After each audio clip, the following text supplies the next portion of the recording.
আধ্যাত্মিক ইতিহাসের পাতায় একটা খুব ইন্টারেস্টিং প্রশ্ন কিন্তু লুকিয়ে আছে।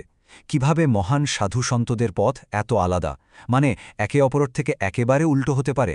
চলুন আজ আমরা এই রহস্যটাকেই একটু খতিয়ে দেখি। দেখুন, এই প্রশ্নটা কিন্তু যুগ যুগ ধরে মানুষকে ভাবিয়ে তুলেছে। কিভাবে একজন পরম শ্রদ্ধেয় আধ্যাত্মিক গুরু একদিকে শান্ত সাধু, আবার অন্যদিকে একজন বিপ্লবী যোদ্ধা হতে পারেন। আসুন এর গভীরে গিয়ে বিষয়টা বোঝার চেষ্টা করি।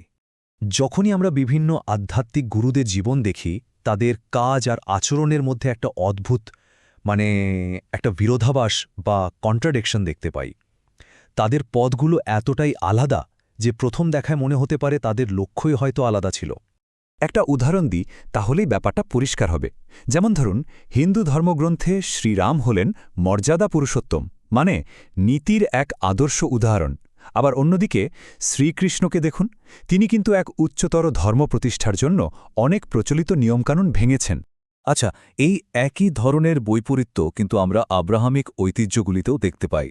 যেমন যিশু, তিনি ক্রুশে আত্মত্যাগ করেছিলেন।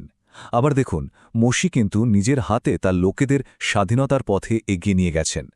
এমনকি শিখ ধর্মেও দেখুন, একদিকে গুরু নানকের শান্তিপূর্ণ আর বিনম্র বার্তা, আর অন্যদিকে দশম গুরু গুরু গোবিন্দ সিং, যিনি কিনা অত্যাচারের বিরুদ্ধে তলোয়ার হাতে তুলে নিয়েছিলেন। পথ দুটো একেবারেই আলাদা।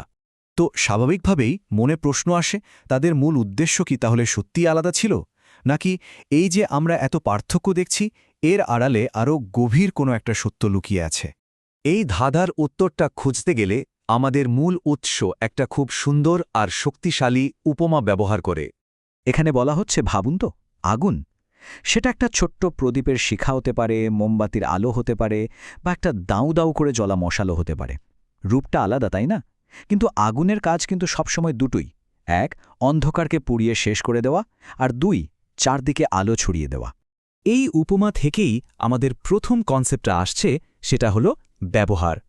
ব্যবহার মানে হল বাহ্যিক আচরণ বা কাজ করার পদ্ধতি। আগুনের উদাহরণে এটাই হলো ওই শিখার বিভিন্ন রূপ, কখনো শান্ত, কখনো আবার ভয়ঙ্কর, যা আসলে সময়, স্থান আর পরিস্থিতি অনুযায়ী বদলে যায়। আর দ্বিতীয় যে মূল কনসেপ্টটা, সেটা হলো পরমার্থ। পরমার্থ হলো সেই আসল, চিরস্থায়ী আর অপরিবর্তনীয় লক্ষ্যটা। আগুনের ক্ষেত্রে তার পরমার্থ কি? তার পরমার্থ হল অন্ধকার দূর করা আর আলো দেওয়া। এই ধর্মটা কিন্তু আগুনের কখনো বদলায় না, তার রূপ যাই হোক না কেন। তাহলে মূল ব্যাপারটা কি দাঁড়ালো? মূল ব্যাপারটা হলো ওই মহান গুরুদের বাহ্যিক পদ্ধতি, মানে তাদের ব্যবহার, সেটা আলাদা দেখতে লাগলেও তাদের ভেতরের আসল উদ্দেশ্য বা পরমার্থ সেটা কিন্তু একই ছিল। আচ্ছা, তাহলে এখন প্রশ্ন হচ্ছে, এই যে অপরিবর্তনীয় পরমার্থ বা চূড়ান্ত লক্ষ্যের কথা আমরা বলছি, সেটা আসলে কি ছিল? এই উদ্দেশ্যটাও ঠিক আগুনের মতো। এর দুটো দিক ছিল। প্রথমত, সমাজ এবং মানুষের ভেতর থেকে অধর্ম আর যত নেগেটিভিটি আছে সেগুলোকে পুড়িয়ে ফেলা। আর দ্বিতীয়ত, ব্রহ্মজ্ঞানের আলো, মানে সেই দিব্য জ্ঞানের মাধ্যমে আত্মাকে আলোকিত করা। এই যে আলো দেওয়ার কথা বলা হচ্ছে, এর একটা নির্দিষ্ট পদ্ধতি আছে, যাকে বলা হয় দিব্য দৃষ্টি। এটা আসলে আমাদের ভেতরেরই একটা ক্ষমতা, যা ঘুমিয়ে থাকে। একজন পূর্ণ সদ্গুরু যখন সেটাকে জাগিয়ে দেন, তখনই ঈশ্বরের সরাসরি দর্শন বা প্রত্যক্ষ অনুভূতি লাভ করা সম্ভব হয়। আর মজার ব্যাপার হলো, এই ধারণাটা কিন্তু কোনো একটা নির্দিষ্ট ধর্মে আটকে নেই।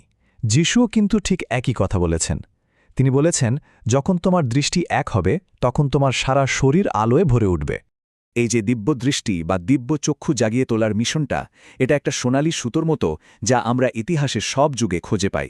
যেমন ধরুন, সেই ত্রেতা যুগে শ্রীরাম তার পরম ভক্ত হনুমানকে বিমল বিলোচন অর্থাৎ দিব্য দৃষ্টি দিয়েছিলেন, যার ফলে হনুমান তার আসল ঈশ্বরীয় রূপ দর্শন করতে পেরেছিলেন।